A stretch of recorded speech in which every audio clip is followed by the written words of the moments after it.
aquí al programa de Debate Ontológico y estamos de vuelta con el doctor Hiroshi Concha, que ha venido por segunda vez al programa a hablarnos sobre dolor orofacial y aparte también del primer congreso peruano de patología y medicina bucal y maxilofacial, que ya hablaremos luego, ¿no? Doctor Hiroshi, bienvenido nuevamente al programa.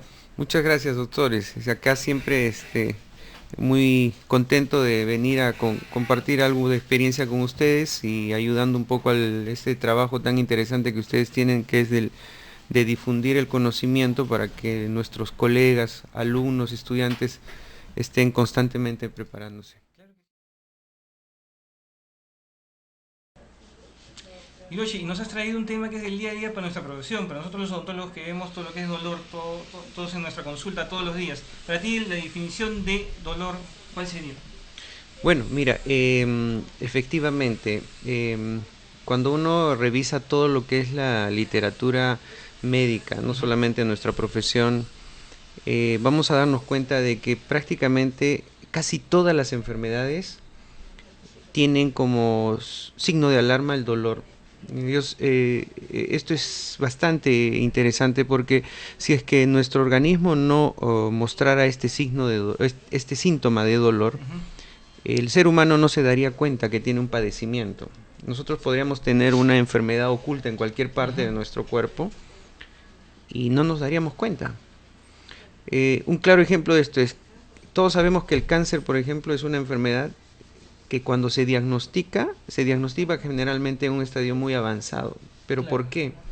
Porque muchas veces carece de una fase, o tiene una fase en donde está evolucionando, se está desarrollando, pero no produce molestias, o sea, no hay dolor. Claro, no hay dolor. No hay dolor. En cambio, una apendicitis, una colecistitis, una pulpitis, una pericoronaritis, se instaura e inmediatamente está de la mano el dolor. Entonces el dolor es un signo de alarma muy importante para nuestro cuerpo. Advierte al paciente y también el médico analiza las características de este dolor para recién, en base a eso, inclusive proponer posibilidades de diagnóstico y qué órganos son los que están comprometidos. El dolor como definición, hay múltiples definiciones que han sido elaboradas por consensos mundiales. Actualmente hay una entidad internacional que es la que gobierna todo lo que significa el tema de dolor y está en constante investigación, que es la Asociación Internacional para el Estudio del Dolor, ¿no? La International Association for the Study of Pain. Esta asociación ha hecho simposios mundialmente hablando, y entonces el consenso que hoy en día se utiliza, o el concepto que se utiliza para denominar o definir el dolor, es que es una sensación, es una experiencia desagradable, definitivamente es desagradable, que puede ser la manifestación de un daño real o potencial en alguna parte de nuestro tejido, ¿no? Tomándolo desde otro punto de vista, realmente es un signo de alarma frente a un daño que ya se está produciendo, o es un aviso frente a un daño potencialmente posible en el transcurso de los días en nuestro cuerpo, que ya, ¿no? Digamos, puede agravarse, ¿no? Porque a veces ya cuando hay dolor, con el caso de la pulpitis, quiere decir que ya no puedes curarlo. Lo único que te queda es hacer la endodoncia, nada más, ¿no? Sí, pero acuérdate que, por ejemplo, cuando hay dolor dental, podemos tener sensibilidad dental, que es un tipo de dolor. Podemos tener una lesión cariosa que inicialmente te esté dando episodios de dolor al cambio térmico, sin necesidad de tampoco irnos de frente a la endodoncia.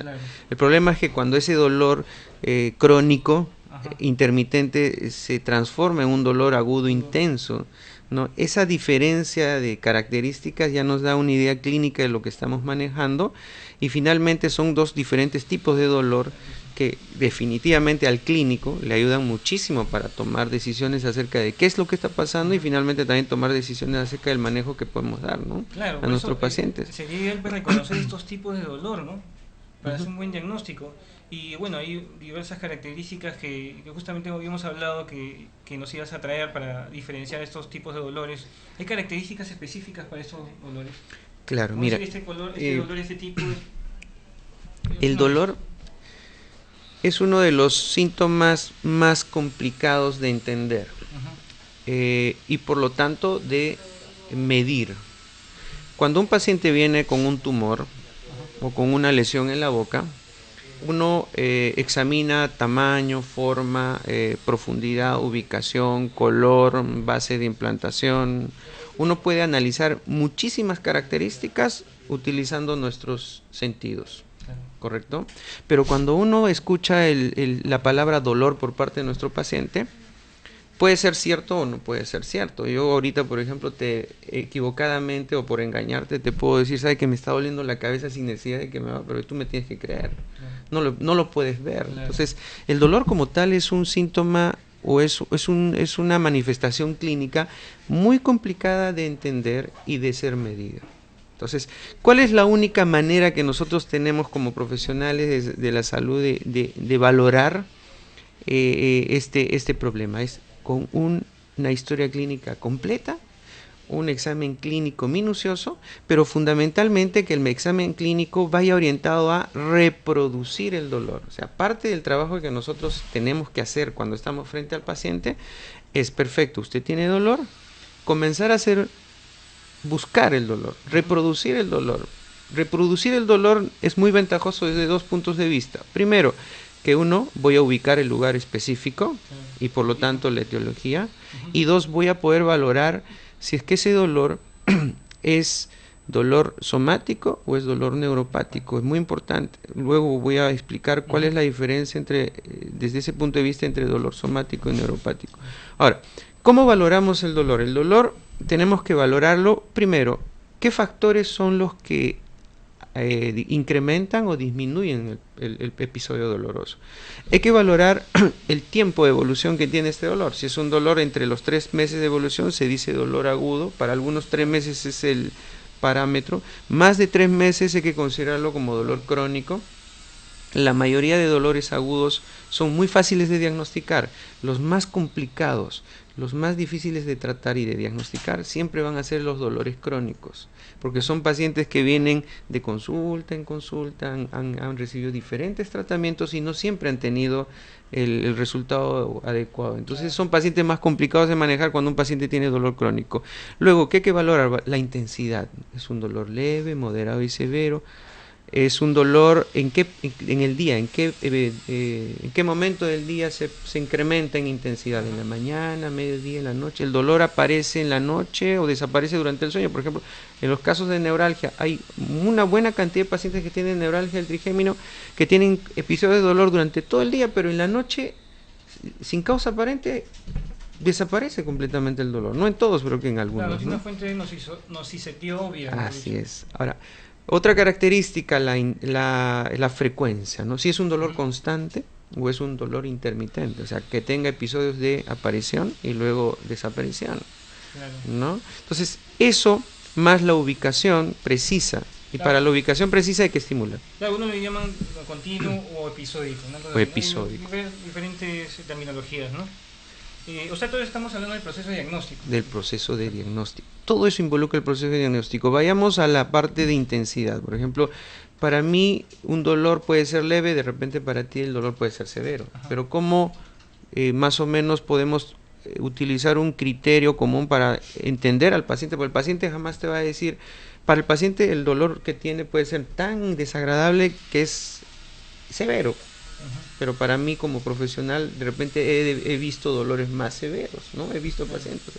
Para eso se utiliza la famosa escala visual análoga, ¿no? Al paciente se le explica o se le muestra diferentes esquemas donde hay caritas, por ejemplo, en donde está un paciente feliz, paciente triste y un paciente que está llorando, para expresar los diferentes niveles de sensación de dolor, o simplemente decirle al paciente, mire, de una escala del 1 al 10 o de una escala del 1 al 100, considerando que 0 es ausencia completa de dolor y 10 es el máximo dolor posible que usted pueda tener, más o menos cuánto aproximadamente tiene de dolor. Entonces el paciente nos puede decir como 5, como 10, como 9, y más o menos podemos tener una idea más o menos de cuán intenso es el dolor en ese paciente, ¿no?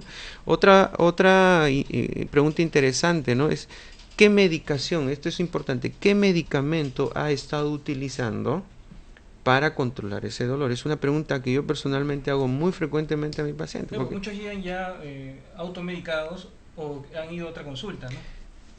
Te pongo un ejemplo. Claro. Si el paciente viene con dolor, todavía no estamos en el trabajo de decir dolor somático, dolor neuropático. Estamos fundamentalmente hablando de las intensidades de dolor.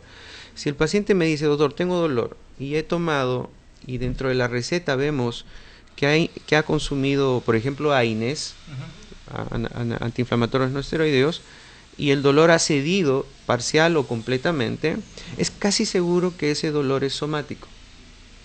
¿Correcto? Es casi seguro que el dolor es somático.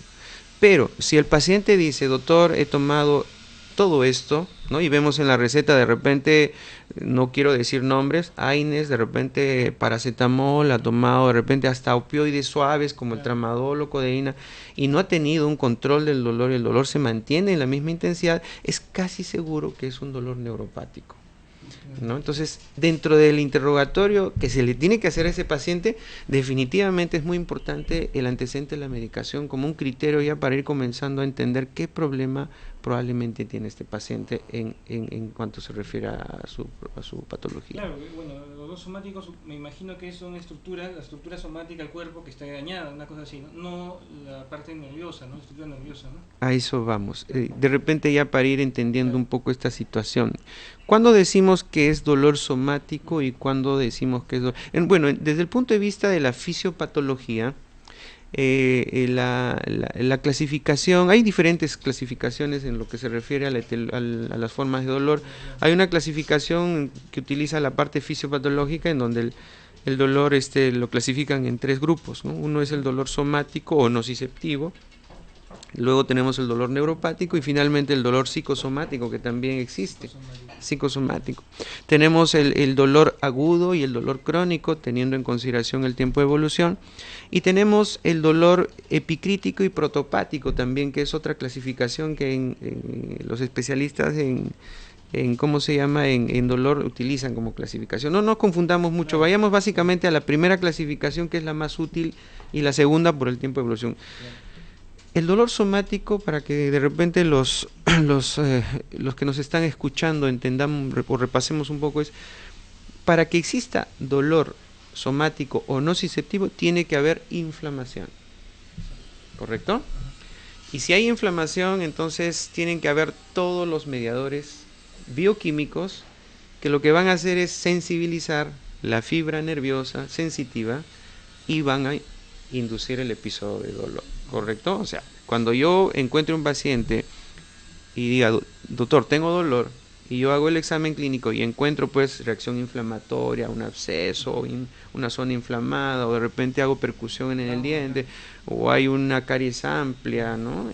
O cualquier cambio en la arquitectura del tejido que me diga que hay reacción inflamatoria y que yo al examinarla, presionarla, yo voy a producir dolor, que significa hiperalgesia, ojo, manipular una zona inflamada y reproducir un dolor intenso es hiperalgesia, ¿correcto? Entonces, definitivamente ahí clínicamente hay un daño. Ese tipo de dolor es dolor somático o nociceptivo, ¿correcto? Ahora, ¿cuál es o qué significa el dolor neuropático? El dolor neuropático es que uno examina y no encontramos nada. No tenemos dientes con caries, no hay enfermedad periodontal, no hay reacción inflamatoria, no hay nada. Sin embargo, el paciente siente dolor intenso. Como tú dices, la arquitectura de los tejidos está intacta. En la mayoría de los casos, hay excepciones, pero en la mayoría de los casos. Te pongo un ejemplo. El clásico ejemplo para dolor neuropático en nuestra área es el dolor neurálgico, neuralgia, ¿correcto?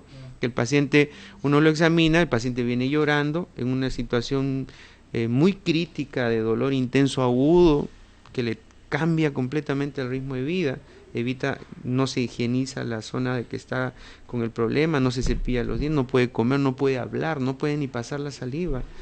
Entonces uno no encuentra relación entre esa intensidad y lo que uno esperaría encontrar. Si yo veo un paciente con un dolor agudo y me dice, tengo un dolor acá, y yo veo una caries grande o una pericoronaritis, entonces yo encuentro una relación directa, ¿no? Le pregunto, ¿y ese dolor? Sí, doctor, anoche no he podido dormir porque me recosté e inmediatamente el dolor en ese diente se intensificó. Vemos clínicamente el problema y ahí vamos a encontrar que hay realmente una etiología. Claro, Pero en el caso de la neuralgia, a veces los pacientes piensan que le duele un diente, se lo sacan, le sigue doliendo, o sea, no le pasa el dolor, termina sacándose todas las muelas a veces y el dolor continúa. vayamos a esa situación, ¿no? Sucede, y espero en algún instante mostrar algunos casos. Así como hay pacientes que han recibido tratamiento, y hemos visto muchos casos, y de eso tengo varios casos registrados, en donde el paciente viene con un dolor, es neurálgico, con todo lo que vemos. Primero inician haciendo cambio de curaciones, restauraciones. Exacto. Como ven que las restauraciones no solucionan el problema, pasan a la fase de las endodoncias. Hacen endodoncia 1, a veces endodoncia de todo el cuadrante. Como la endodoncia no solucionó el problema, entonces viene la siguiente fase, que es las extracciones. Y entonces es lindo para mí en el sentido de que uno cuando muestra estos casos uno se da cuenta pues cómo el paciente tiene tanto arriba como abajo en la arcada, todos los dientes de un lado están conservados y todos los dientes del otro lado, tanto arriba, están eliminados, ¿no? Y sin embargo, a pesar de eso, el dolor sigue, ¿no? Y justamente ahí el problema fue el gran error de que la mayoría de nosotros podemos pensar que el dolor en esta área es netamente por piezas dentarias. Y nos olvidamos que el dolor, la gran mayoría de episodios de dolor en la boca y en los maxilares, definitivamente es somático. Más del 85-90% de los casos. Y de ese porcentaje, yo diría que el 60% es de causa dental, o sea, por problemas dentales, periodontales, caries, etc. Pero el otro 10% de pacientes que vienen con dolor, sobre todo pacientes con dolor crónico, no es más que dolor neuropático. Entonces tenemos que aprender a diferenciar el dolor somático del dolor neuropático, ¿no? Eso es muy importante. Uno, la medicación; otro, el tiempo de evolución, ¿no? Es un dolor crónico. Los pacientes que vienen con dolor neuropático vienen con las recetas así. Doctor, mire, me he visitado tantos sitios, me han hecho aperturas, me han hecho endodoncias, ¿no? Uno lo examina y algo muy interesante, ¿no? El reconocimiento de lo que algunos utilizan el término del punto gatillo. El punto gatillo, ¿qué es el punto gatillo? El punto gatillo es un término que se utiliza mucho en temas de dolor.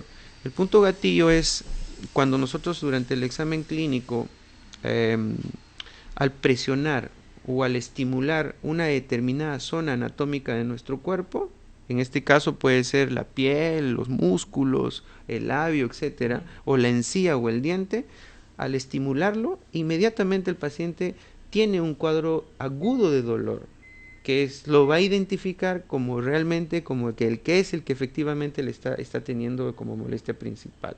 Entonces, el ubicar los puntos gatillo y el valorar la intensidad del dolor de ese punto gatillo es muy importante para interpretar si es dolor somático o es dolor neuropático. ¿Cómo hacemos esto? Clásico ejemplo que siempre lo aplico. Si yo tuviera aquí en este momento, me golpeo la mano, fisiológicamente se me hincha, se inflama.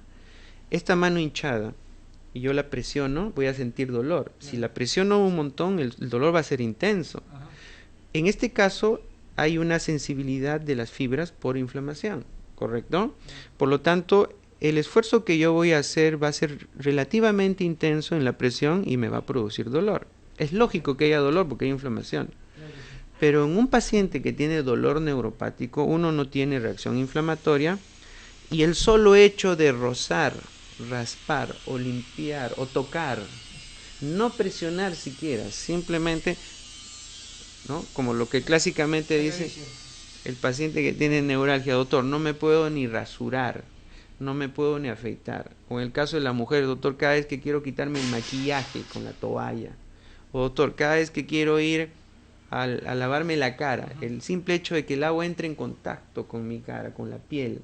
O no puedo colocar mi lengua contra el paladar, o no puedo tocar mi lengua con los dientes, porque inmediatamente viene un dolor agudo. Ese no es una reacción normal. Ahí ya no hablamos de hiperalgesia. Ahí estamos hablando de otro término que se llama alodinia. Alodinia, así se llama, ¿no? Alodinia. La alodinia es una característica del dolor neuropático, ¿no? ¿Qué es la alodinia?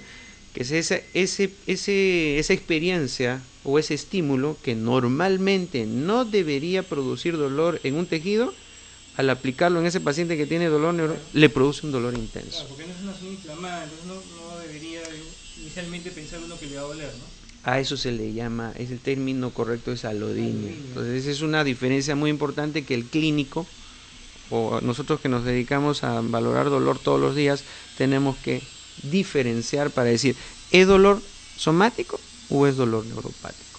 Hiroshi, dime, estos casos de neuropatías, dolores neuropáticos, cada vez van aumentando, ¿no? Neuralgia del trigémino, ¿a qué crees tú que se puede deber, o es idiopático?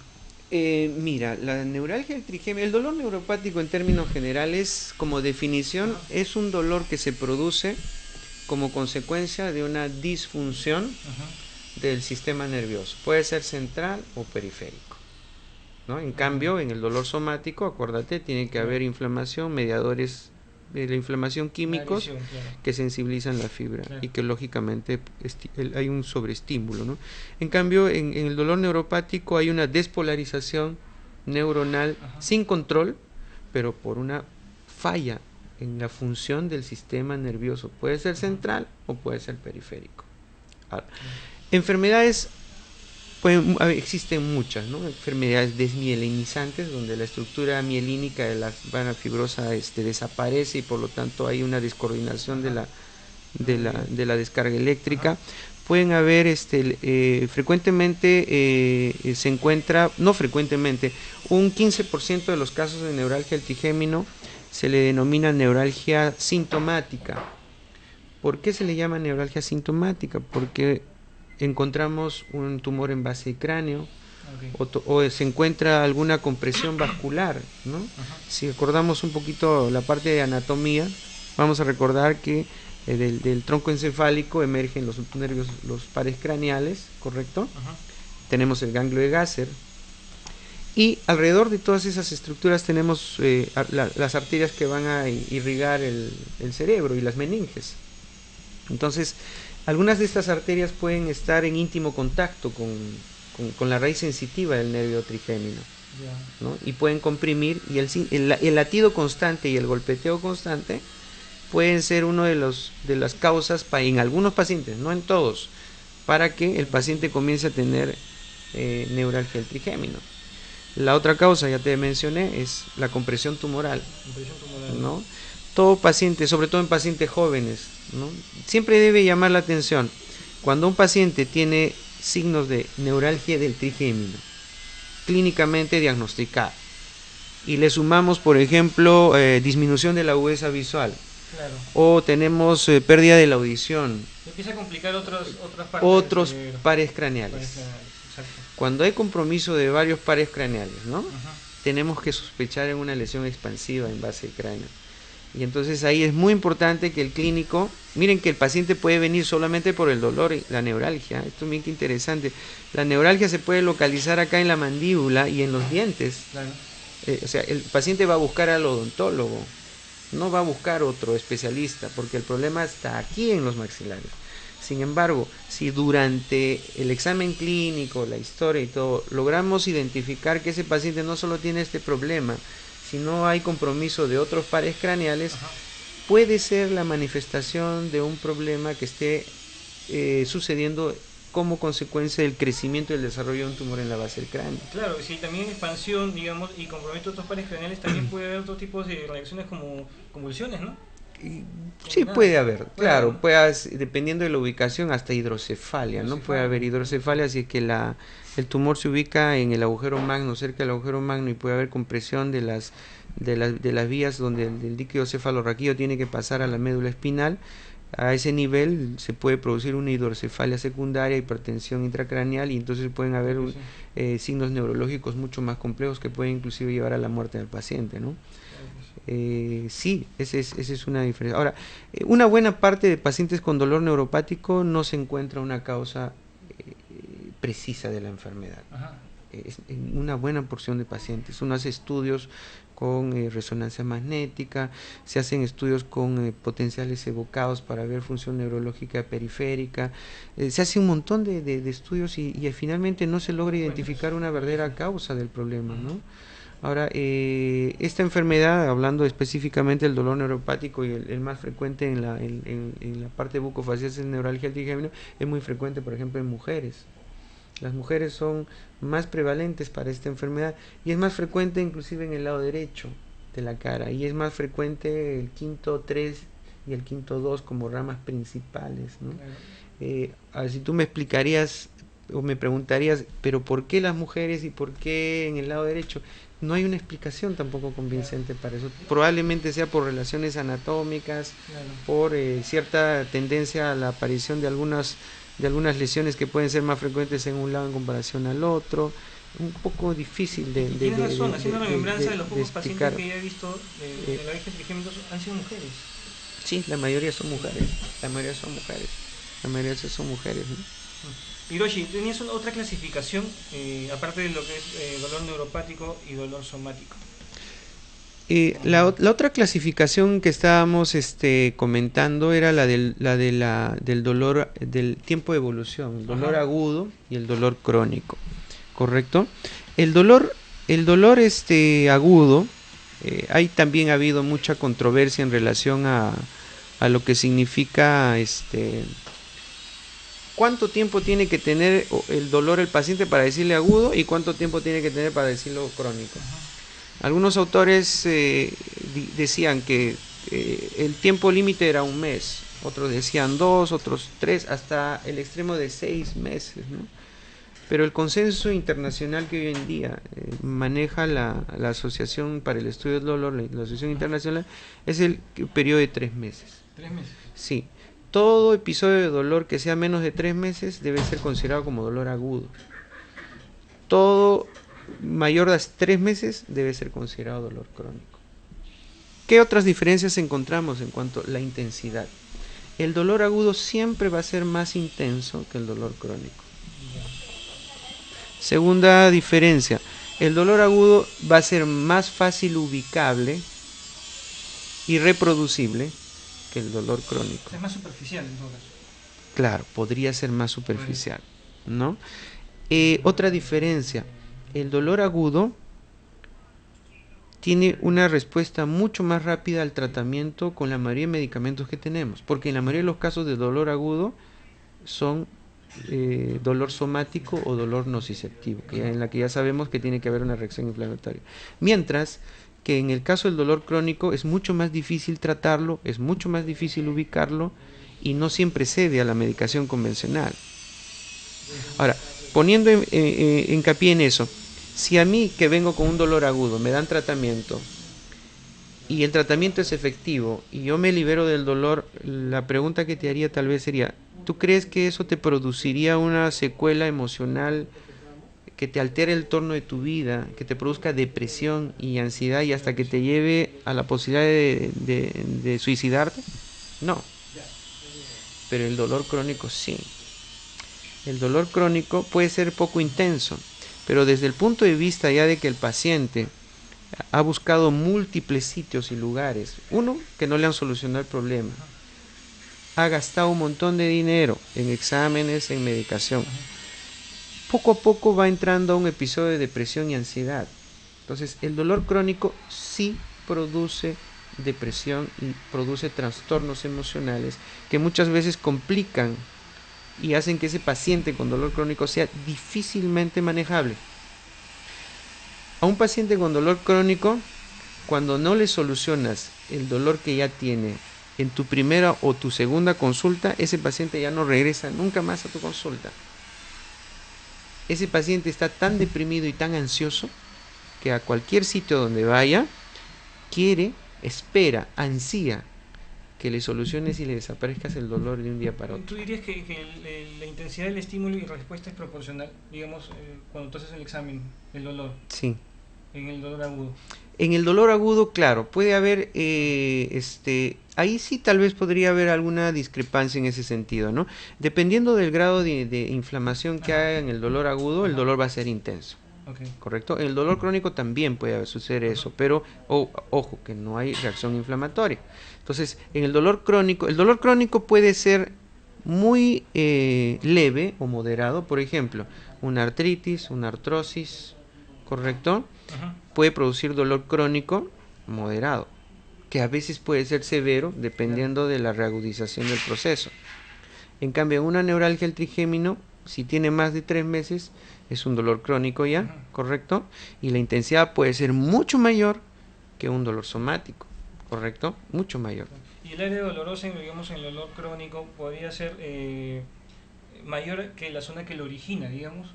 De repente es un dolor profundo que no lo podemos ubicar. El dolor neuropático, hay dolores neuropáticos fácilmente localizables.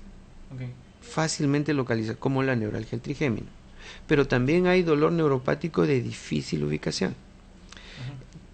Y generalmente es un dolor profundo. Claro. ¿No? Por ejemplo, pacientes que tienen neuropatía diabética.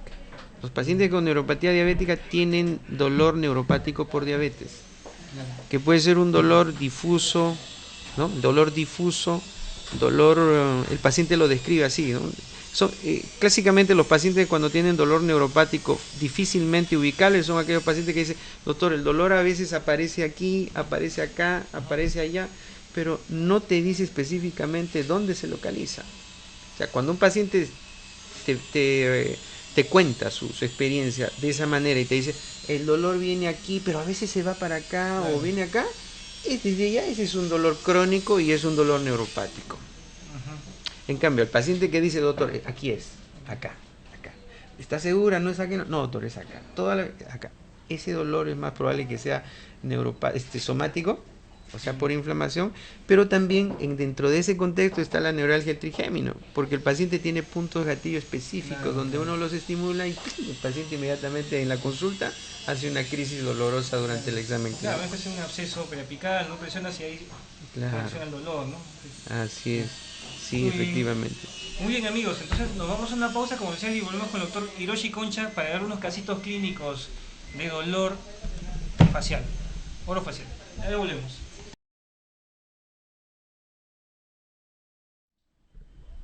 Amigos, volvemos aquí en Debate Ontológico con el doctor Hiroshi Concha hablando de dolor orofacial. Vamos a ver los casitos clínicos, Hiroshi. Sí, mira, en esta, por ejemplo, fotografía, estas dos fotografías que estamos viendo, son dos típicos casos en los que vamos a encontrar el dolor como síntoma principal, pero es uno de los claros ejemplos de lo que significa dolor somático. Si vemos aquí en estos dos pacientes, tenemos todos los signos clásicos de una reacción inflamatoria, ¿no? Tenemos rubor, tenemos tumefacción, tenemos calor, y a la presión y a la palpación estos dos pacientes durante el examen clínico definitivamente van a presentar un cuadro de dolor, y es más, ellos mismos van a mencionar de que tienen un dolor intenso. Entonces, este tipo de dolor que estamos viendo acá en estos pacientes es un dolor somático o nociceptivo. ¿Correcto? Entonces, obviamente la etiología en este caso es infecciosa. Podemos tener dolor somático de naturaleza traumática, podemos tener dolor somático de naturaleza neoplásica también. Aquí igual otra vez tenemos otros casos donde hay infección en las glándulas parótidas, o en este caso, por ejemplo, ¿no? Este es un carcinoma epidermoide, que también las enfermedades neoplásicas producen dolor, pero es un dolor producido en este caso por neoplasias, en donde el mecanismo es muy parecido. La reacción inflamatoria producida por las células neoplásicas van a sensibilizar también las terminaciones sensitivas y lógicamente estos pacientes van a presentar dolor. Entonces son ejemplos de dolor neuropático, dolor somático, ¿correcto? ¿Cómo vamos a tratar el dolor somático? Está bien clara la descripción de las características de cómo vamos a tratar a estos pacientes.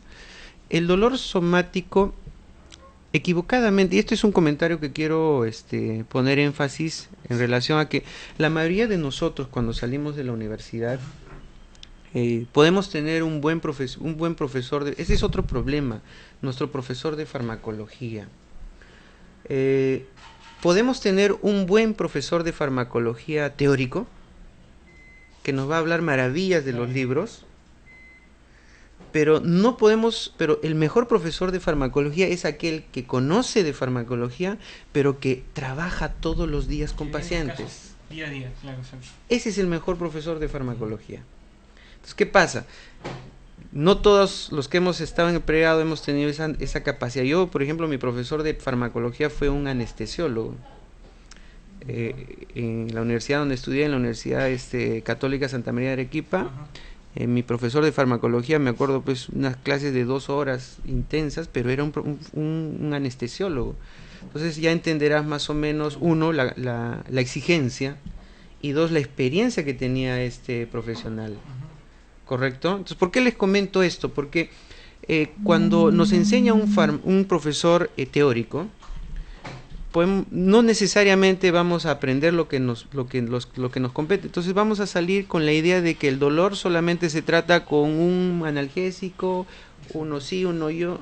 Tenemos por aquí en la mente tal vez un Panadol, ibuprofeno, tal vez otro por ahí. Nos centramos en las cosas clásicas, digamos, o lo que ¿no? en el libro. Pero nadie nos dice, solamente nos van a decir aquellos que tienen experiencia, que cuando tratamos dolor somático, primero tenemos que verificar qué intensidad de dolor el paciente va a tener como resultado de la patología que estamos tratando, para decidir, ¿voy a utilizar solamente un analgésico o es necesario combinar analgésicos de diferentes familias para lograr un efecto analgésico potenciado, pero algo muy importante, sin incrementar los efectos adversos?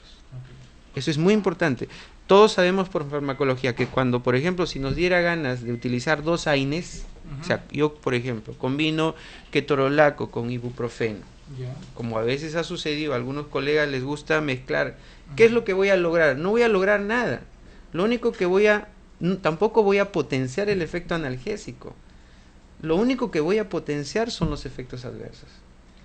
Y es muy probable que ese paciente venga con malestar gástrico, con trastorno gastrointestinal, irritabilidad y toda una serie de... ¿Correcto? Entonces, el que tiene experiencia tratando dolor te va a decir, si un paciente tiene una patología en donde el dolor va a ser leve o severo, combina diferentes estrategias para lograr un máximo nivel de control del dolor. Por ejemplo, puedo combinar un AINES con paracetamol. No voy a tener ningún problema. ¿Correcto? Puedo combinar un paracetamol con un opioide débil, como por ejemplo tramadol o codeína. O puedo combinar un AINES con tramadol o con codeína. La ventaja de esto es que no voy a potenciar efectos adversos, voy a mejorar la analgesia e inclusive voy a reducir la dosis individualmente en cada uno de los medicamentos. Ahora tú me dirás, pero los opioides tienen muchos efectos adversos también, como náuseas, vómitos, estreñimiento, está contraindicado en los pacientes. Sí, tienes razón, no todos los pacientes responden de la misma manera, pero la dosis que se utilizaría en combinación con un Panadol, un paracetamol o un AINES convencional va a ser mucho menor, de tal manera que me va a permitir.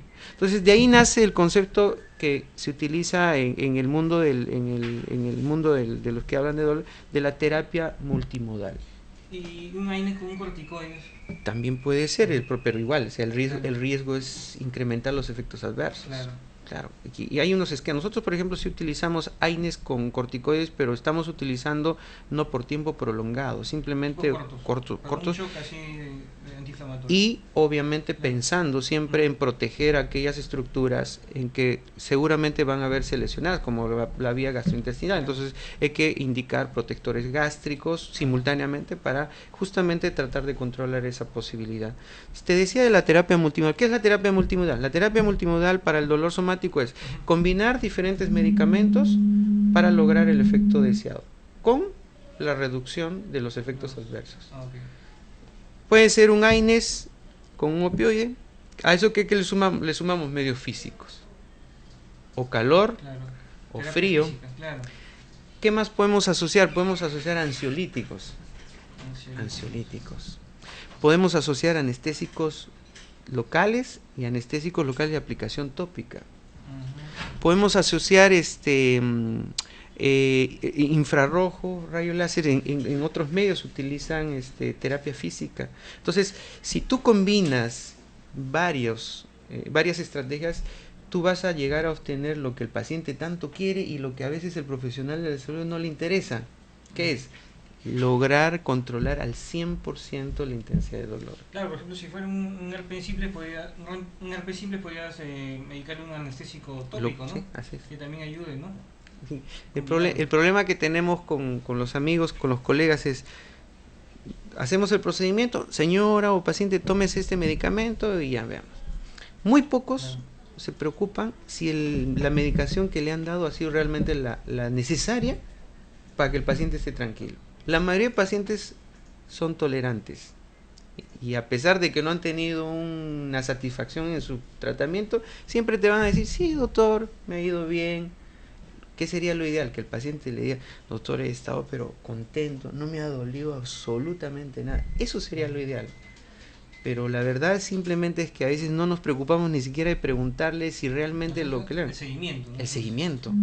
El seguimiento. Entonces, si nosotros queremos tener y llegar en algún momento a tener un nivel de control del dolor por cualquier procedimiento que hagamos, es muy importante la terapia multimodal. O sea, recordemos eso, la terapia multimodal. Y para eso, esta simple escalera analgésica, que lo vamos a encontrar en cualquier libro de farmacología, y es un resumen, ¿no? En el primer nivel, el primer nivel está indicado para dolor leve, por ejemplo, en donde utilizamos AINES, ¿no? AINES, cualquier tipo de AINES, en una cantidad mínima terapéuticamente hablando. Cuando digo coadyuvante, puede ser analgésico, puede ser anestesia, es más, un secreto, por ejemplo, ¿no? Yo hago una extracción dental. ¿Y qué error cometemos? Terminamos la extracción dental y le damos la receta al paciente por vía oral. El paciente, ¿qué hace? Va a la farmacia. Si está en la calle, tiene que buscar una farmacia. ¿Cuánto tiempo pasó hasta encontrar la farmacia? De repente pusimos la anestesia y nuestro procedimiento duró una hora y media, ¿correcto? Se va a la farmacia, pasa media hora. Mientras está comprando, el paciente ya está sintiendo molestias. Hasta que tome la medicación, considerando la absorción y todo eso, tiene que pasar otros 30 minutos. En 1 hora o 2 horas recién va a tener una eficiencia en el tratamiento. Va a sufrir un poco ese paciente. ¿Qué hago con eso? No nos preocupamos por eso. ¿Qué hacemos? 2 salidas.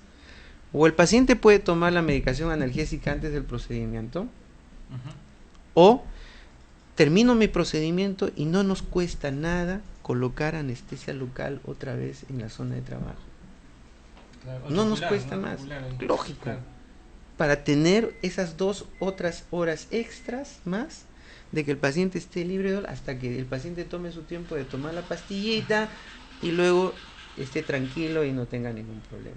Claro, podemos decir que ya vaya comprando su medicación. Lógico. Justo en el consultorio. Así es. Lógico. Esos pequeños detalles, créeme, son muy importantes para que un paciente valore tu trabajo. Tú puedes ser muy buen profesional y tu tratamiento puede ser excelente, claro, pero si le ha dolido al paciente, ese paciente ya no te va a considerar necesariamente como buen profesional. Ya no vuelve. Puede ser el peor profesional. Claro. Pues tu tratamiento puede ser el peor, pero no tiene dolor. Para ese paciente tú vas a ser un Dios. Exacto, ellos te miden por el dolor. Si ha tenido dolor, este doctor ha sido bueno. Así es. ¿No? Y si ha tenido dolor, no, este doctor me ha hecho mal. Pese a que de repente tú has sido muy bueno y le has hecho un buen tratamiento, ¿no? Lamentablemente los pacientes son críticos que no siempre van realmente a lo que vale la pena, ¿no? Entonces, el primer nivel está para dolor leve. Un AINES con un coadyuvante, cualquier coadyuvante. Coadyuvantes pueden ser medios físicos, anestesia local, tópica, ansiolíticos, etcétera. Ya cuando el dolor no calma, o no cede, o no es satisfactoriamente controlado, y estamos frente a un dolor moderado, subimos al siguiente nivel o al siguiente escalón, que es en el que vamos a utilizar combinaciones, y ahí viene la terapia multimodal en un nivel mucho más complejo. Podemos combinar AINES con un opioide débil, ¿no? Y el opioide débil, los más comerciales y sencillos de utilizar en el mercado tenemos, por ejemplo, codeína y tramadol. De los dos, el tramadol es un poco más tolerable por el paciente y las dosis también son mucho más manejables. Son dosis más bajas, ¿no? Más, pero siempre coadyuvantes. Siempre coadyuvantes. Y el tercer nivel de medicación ya es para el dolor agudo, que eso básicamente está relacionado a trauma o a dolor oncológico. Okay. Por lo tanto, para ese tipo de dolor ya se requiere unidades especializadas de tratamiento del dolor. En ese caso ya se refiere a un hospital. Hospitalización por un especialista en terapia del dolor, en donde ya utilizan derivados de la morfina, opioides de mayor complejidad, etcétera, junto con AINES y otros medicamentos más, pero que en ese caso definitivamente no es nuestro campo de acción. O sea, el odontólogo o el especialista en medicina, en cirugía, generalmente llega hasta el segundo nivel de escalón del manejo, que generalmente es lo necesario, lo suficiente como para poder manejar cualquier tipo de dolor, del tipo de dolor somático o nociceptivo, que es básicamente para esto se ha creado este esquema terapéutico. Claro, ¿no? Ahora, por ejemplo, si viene un paciente con gastritis, también entre los AINES hay unos que producen más daño gástrico, o muy aparte de los coadyuvantes que tú puedas recetar. El ibuprofeno no, este ibuprofeno, tú tienes gastritis, no, mejor te receto de repente naproxeno y un coadyuvante para el problema gástrico. Claro, mira, eso de que algunos de los, claro, dentro de lo que significa las características farmacológicas de los AINES, hay algunos que son más gastrolesivos que otros, ¿no? Si revisamos la literatura, los AINES ideales, por ejemplo, son aquellos que tienen aquellos que van a ser específicos de la inhibición de la ciclooxigenasa 2, por ejemplo, ¿no? Dentro de ellos está en la familia de los COSIPs.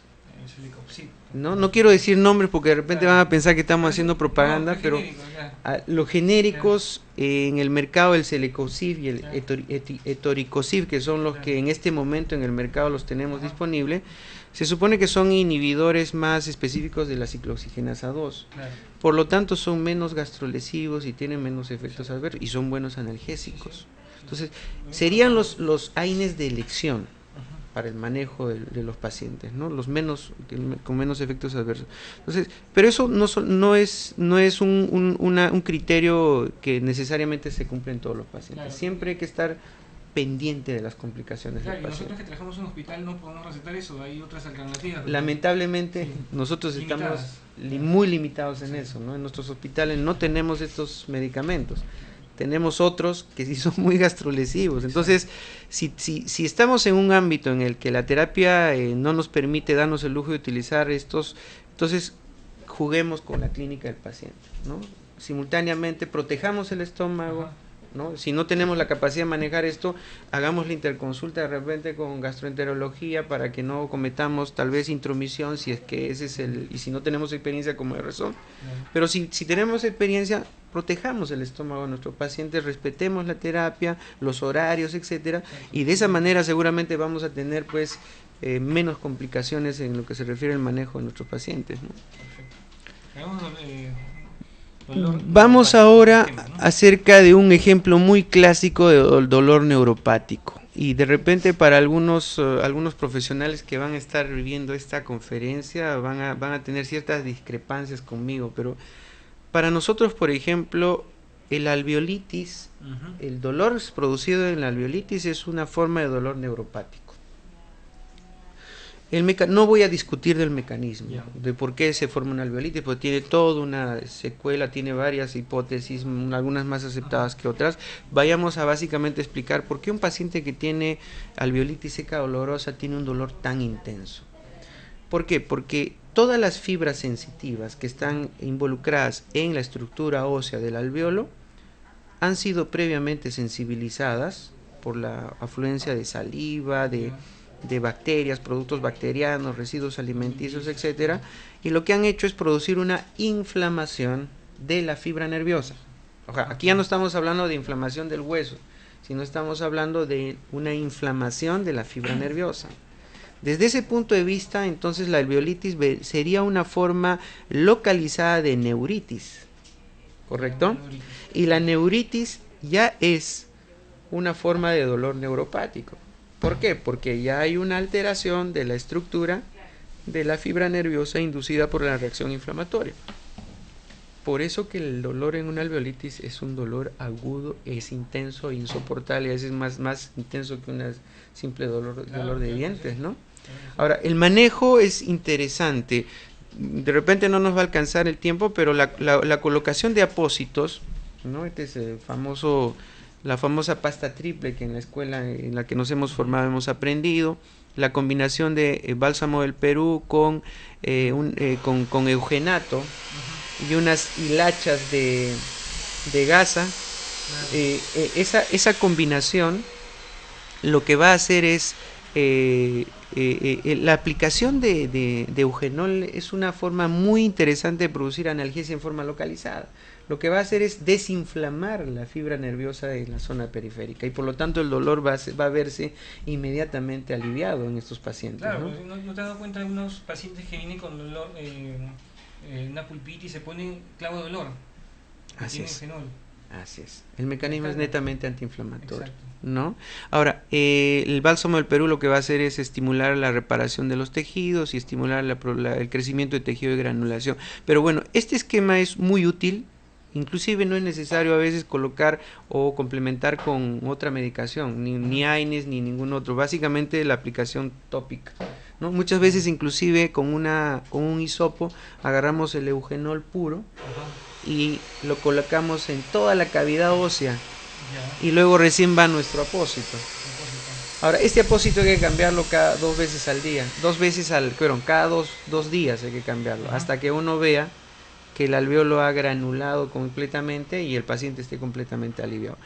Este esquema es útil cuando el alveolitis es reciente. Pero ¿qué pasa? Hay pacientes que vienen con alveolitis de 5, 6 días, 2, 3 semanas de evolución.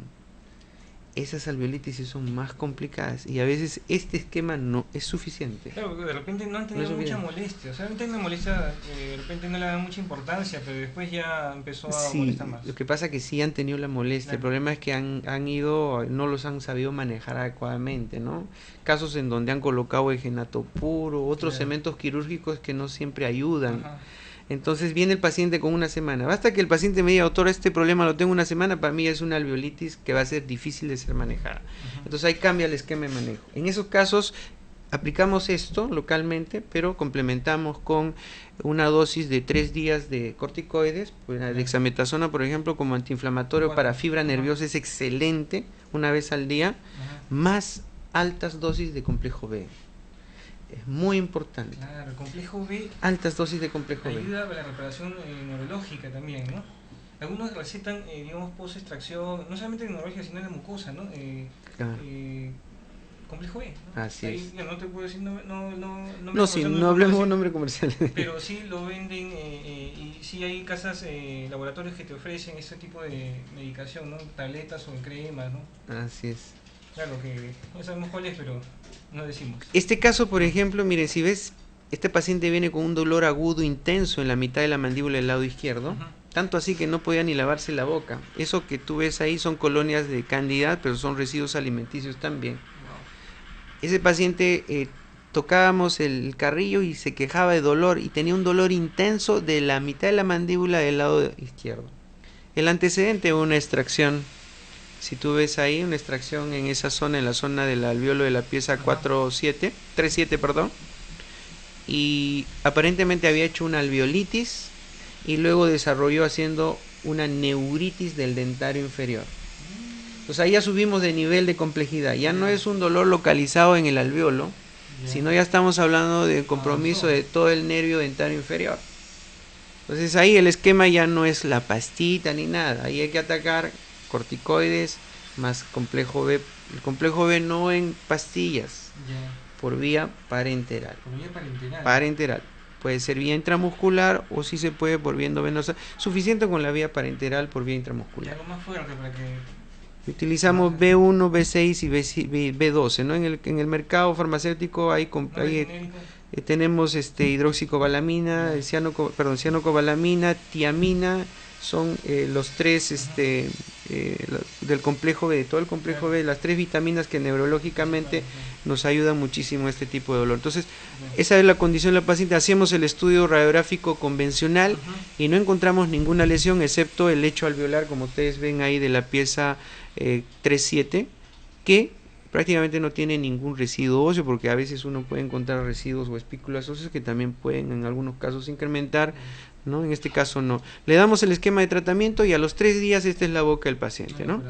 Ya el paciente se puede lavar la boca, ya el dolor de una intensidad de 10 viene con una intensidad de 2 o 3, y entonces ahí progresivamente vamos viendo. Seguimos atacando con complejo B unos 5 o 6 días, ¿no? Y el paciente comienza a presentar una mejoría importante. Entonces, este tipo de dolor neuropático es neuritis, es una neuritis. Podemos tener neuritis entonces dentro de lo que significa el grupo de dolor neuropático a nivel bucofacial. Claro, entonces cuando ya veamos que tenemos una alveolitis, o sea, ya prácticamente una neuritis, sería bueno el complejo B, ¿no? Y los corticoides, ¿no? Ayuda muchísimo. Bastante. Vayamos ya al otro dolor neuropático que es uno de los más frecuentes, que es la neuralgia del trigémino. Y quiero mostrar este casito para que ustedes vean más o menos cómo vienen los pacientes con neuralgia del trigémino, ¿no? Este es la facies, la famosa facies dolorosa de un paciente con neuralgia del trigémino, ¿no? En semiología, cuando leemos, describimos una cara, hay diferentes tipos de facies, ¿no? Esta es una facies dolorosa. Son pacientes que, como tú ves, no duermen algunos, no comen, no se higienizan adecuadamente, vienen con un tono de voz mínimo, porque el hecho de hablar y de pronunciar palabras les produce un dolor, pero intenso. Ya habíamos explicado de que es muy frecuente en mujeres. Aquí vemos una paciente de sexo femenino. Y entonces cuando le preguntamos dónde es el dolor, pues el doctor comienza aquí se presenta, luego se desencadena como la manera de un relámpago de electricidad, ¿no? Ese es el término. Exacto, ¿no? También alguna vez, ¿no? Lancinante, punzante, electrificante, digamos, sería el término correcto, que se estimula cuando come, se lava la cara, en el caso de los varones se rasura o se cepilla los dientes o se toca el diente, y ahí viene. Entonces el paciente se queda en una situación de inmóvil, ¿no? En el que está pues con un dolor tan intenso que no hace nada. Pasa unos segundos y el dolor desaparece espontáneamente, ¿no? Esa es la característica típica de la neuralgia del trigémino. ¿Correcto? Entonces, el paciente viene y dice, doctor, me duele así, y el dolor va de un lado a otro lado hasta que termina y se irradia hacia zonas adyacentes, ¿no? Vamos a ver el video de cómo viene la paciente. Vemos el video de una paciente con neuralgia del trigémino. Este es ¿cómo se llama? El video de esta pacientita que estamos viendo. Como tú verás, vamos a ver. Uy, caramba, no se cargó, un segundo, por favor.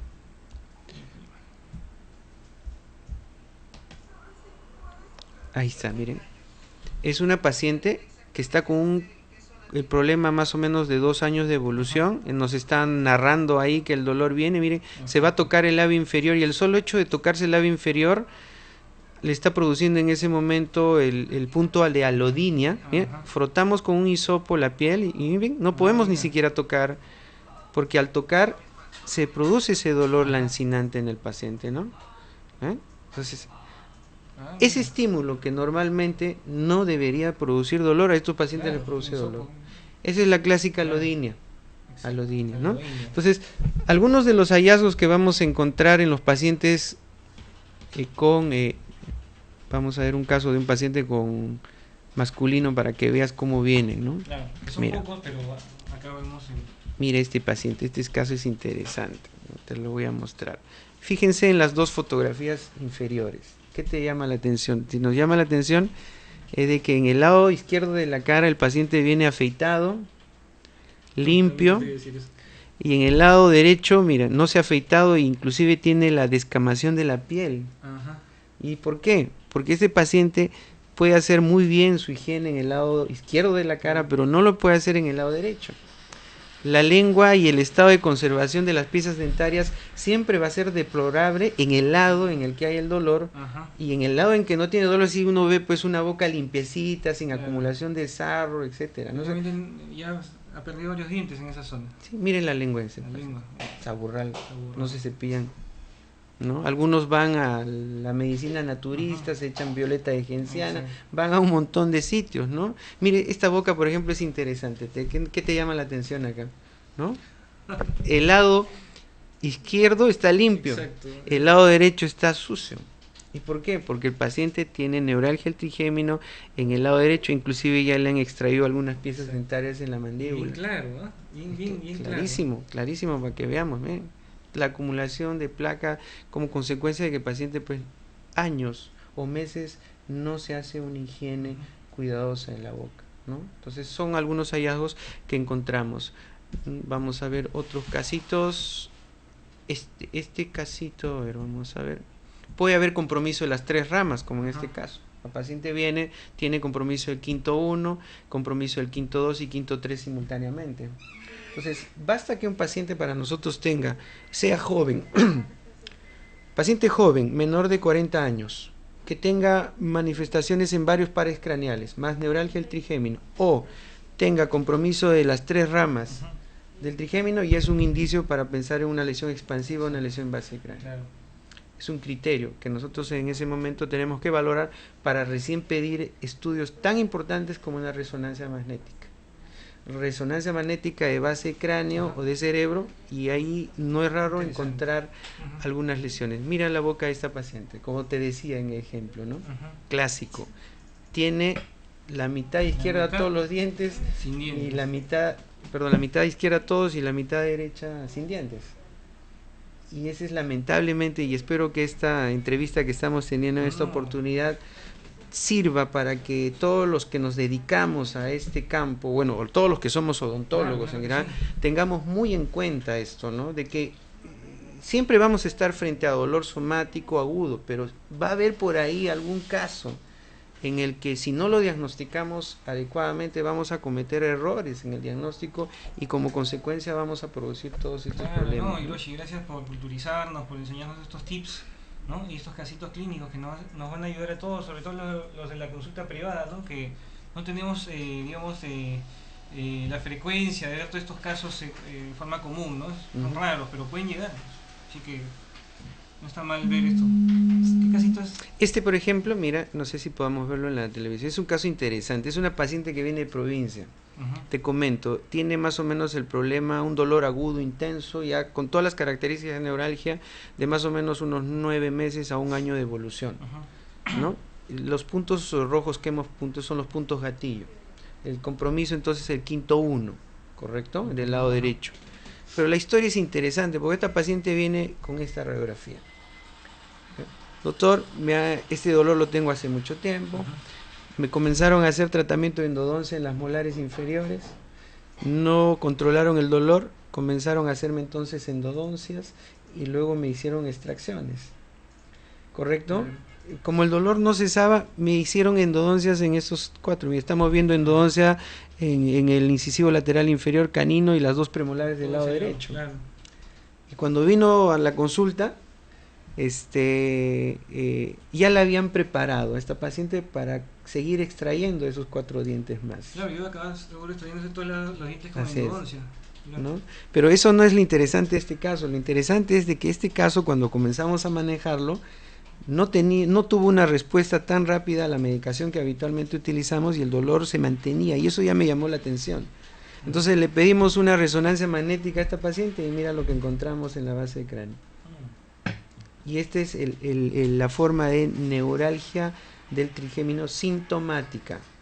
Sintomática, ¿por qué? Porque es la consecuencia de un problema diagnosticado. En este caso es un tumor en el ángulo pontocerebeloso, como vemos ahí, que está directamente relacionada a las raíces sensitivas del trigémino.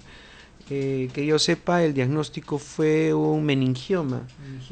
Que es muy frecuente en esa ubicación.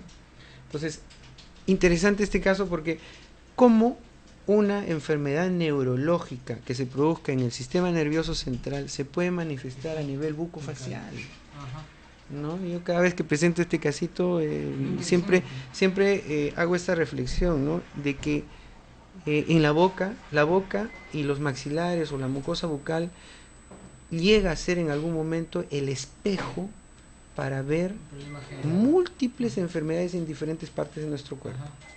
Riñones, hígado, estómago, huesos, etcétera. O sea, aquella persona que está bien empapada del conocimiento de lo que es la verdadera medicina bucal va a haber una cantidad manifiesta en la boca de manifestaciones clínicas bueno de múltiples enfermedades en diferentes partes del pero cuerpo. qué bueno sería que nosotros nos utilicemos y aprendamos más de lo que es medicina bucal, ¿no? Patología bucal. Así es. De repente no está muy difundido, siempre tiramos para lo que es la parte estética, los avances en odontología, todo lo referente a la estética, la rehabilitación, pero no nos damos cuenta de lo que es la patología, no le damos la importancia que debiera tener, ¿no? Sí, pues. Vamos a mostrar acá, Hiroshi. Y ya para terminar, así como hemos explicado un poco la parte del tratamiento del dolor somático, el dolor neuropático también tiene su propio esquema de manejo. Hay una escalera terapéutica para el dolor neuropático. La escalera terapéutica tiene diferentes niveles. El primer nivel de tratamiento para el dolor neuropático siempre va a ser terapia medicamentosa. Siempre arrancamos el tratamiento con farmacología. La farmacología generalmente controla este problema en aproximadamente el 85 a 90% de los casos de dolor neuropático. Por lo tanto, es el esquema de elección en todo paciente nuevo diagnosticado con dolor neuropático, ¿correcto? Okay. Cuando no es efectiva la terapia y entonces viene el segundo escalón, que ya son procedimientos mínimamente invasivos, pero ya invasivos. Por ejemplo, alcoholizaciones, neurectomías de los nervios, infiltración con algunas sustancias en la zona, ¿no? Alcoholización de los ganglios del esfeno palatino, etcétera. ¿No? Sí, alcoholización. Se hacen procedimientos invasivos, pero nada todavía a nivel central, o sea, no es tan invasivo. Ajá. Cuando ya ninguno de los dos, ni la farmacología ni la terapia mínimamente invasiva es efectiva, ya se va a un nivel mayor y es a nivel central. Se trabaja en el ganglio de Gasser. Para eso ya es campo del neurocirujano, claro, ¿no? En donde hacen descompresión vascular, hacen balonización del ganglio de Gasser, hacen terapia con radiación gamma knife a nivel del ganglio de Gasser, que también tienen un resultado excelente en pacientes que en los que no ha habido pues un resultado favorable a la terapia convencional. Pero son, menos mal, son un porcentaje no tan alto. La mayoría de pacientes responden muy bien a la terapia farmacológica. La terapia farmacológica, como vemos en este cuadrito, utiliza grupos de agentes estabilizadores de membrana. Dentro de ellos tenemos a los antiepilépticos. Claro, dentro de los antiepilépticos, un frecuentemente usado y es uno de los fármacos de elección, tenemos la carbamazepina. Su primo hermano, la oxcarbamazepina, que para algunos estudios tiene menos efectos adversos y un mejor efecto analgésico para este tipo de dolor. También se utiliza el valproato en algunos casos. Se puede utilizar corticoides de aplicación local, ¿no?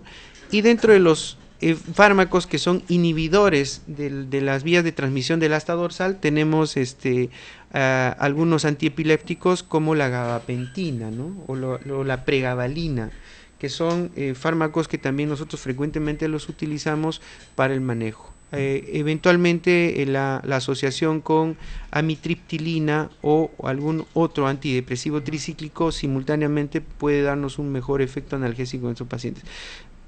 Siempre va a haber una dosis de ataque. Podemos utilizar monoterapia, o sea, solo un fármaco, probar un tiempo. Siempre es difícil establecer una dosis específica en el paciente en la primera semana. Siempre la dosis individualizada se establece como resultado del tratamiento continuo en el paciente. Hay que hacerle entender al paciente que esta terapia no va a curar la enfermedad. Eso también es un problema en nuestros pacientes. Los pacientes que vienen con dolor neuropático, les damos esta medicación y les calma completamente. Entonces dicen, bueno, como ya me calmó el dolor, ya no dejo de tomar. Pueden estar tranquilos una semana, pero después de la semana o de repente otro tiempo más, vienen otra vez con el dolor. Entonces, cuando tenemos pacientes con problemas, nos demoramos a veces un poco en la entrevista, pero les decimos, ojo, lo que le vamos a indicar le va a aliviar el dolor, pero no estamos curando la enfermedad. Si usted deja de tomar la medicación, inmediatamente va a tener otra vez el dolor y a veces es más intenso. Entonces, la medicación, así no tenga dolor, el paciente tiene que seguir tomando su medicación en la dosis en la que ya se logró estandarizar para ese paciente específicamente, por un buen tiempo, ¿no? En los casos en donde la monoterapia no sea suficiente, entonces ya hay asociaciones. asociamos diferentes fármacos de diferentes familias y generalmente logramos un control adecuado del dolor. En el caso de un paciente que haya dejado de tomar, por ejemplo, se calmó de dolor, dejó de tomar y de pronto regresa, ¿le dan la misma medicación o varían? No, si es que dejó de tomar volvemos a la misma, porque si el resultado fue positivo en el primer esquema, es muy probable que recuperando el esquema también el resultado sea favorable para el paciente. No necesariamente lo cambiamos. Ajá. Claro que ahí hay que valorar también los efectos adversos. Muchos de los medicamentos que tú estás viendo acá, lamentablemente, así como ayudan muchísimo en el control del dolor neuropático, tienen muchos efectos adversos, ¿no? Sobre todo directamente proporcionales a la dosis que se utilice.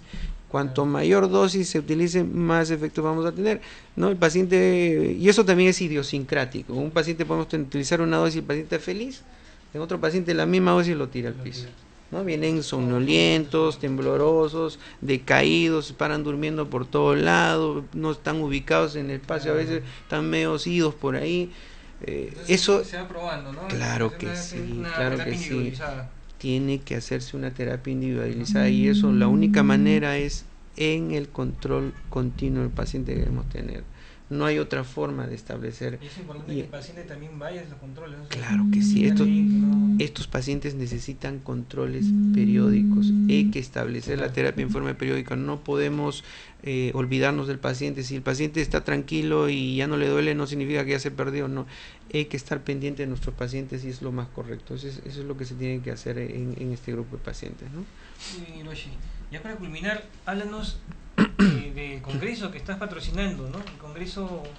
Primer congreso peruano de patología y medicina bucal y maxilofacial. Es un primer congreso peruano de esa especialidad.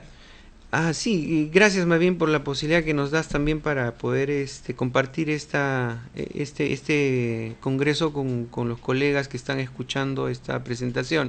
Sí, efectivamente, el 13 y el 14 de junio de este año se va a realizar el primer congreso de la Asociación Peruana de Patología y Medicina Bucal. Esta asociación es una asociación como todas que se ha creado para difundir esta especialidad en nuestro país. Es una especialidad poco difundida, hay muy poco especialista, como en algún momento habíamos hablado. Por lo tanto, necesitamos que hayan más especialistas, sobre todo los odontólogos jóvenes. Queremos que se enteren de qué es esta especialidad y comiencen a entrenarse en los sitios donde hay residencias y comencemos a tener en el Perú mayor cantidad de especialistas. Entonces, esta asociación tiene como objetivo principal la difusión de esta especialidad.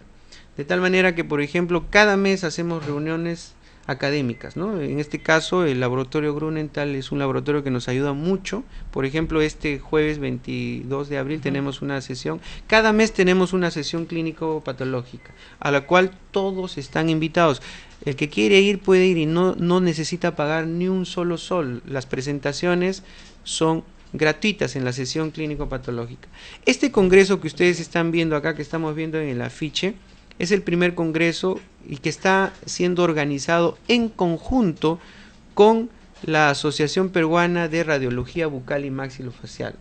Es un congreso unificado, denominado Congreso Unificado, en homenaje al doctor Roberto Beltrán. El doctor Roberto Beltrán, para los que los conocen, es uno de los pioneros de la medicina bucal acá en el Perú, es uno de los que comenzó a difundir esta especialidad en nuestra patria, y entonces, a reconocimiento de él, se está organizando este congreso, y los temas que vamos a hablar o los que se va a discutir en esta oportunidad son temas muy importantes para todo odontólogo, sea o no sea especialista. Ojo, esto quiero que quede bastante claro, ¿no? Se va a discutir, por ejemplo, acerca de lo que es la litosis.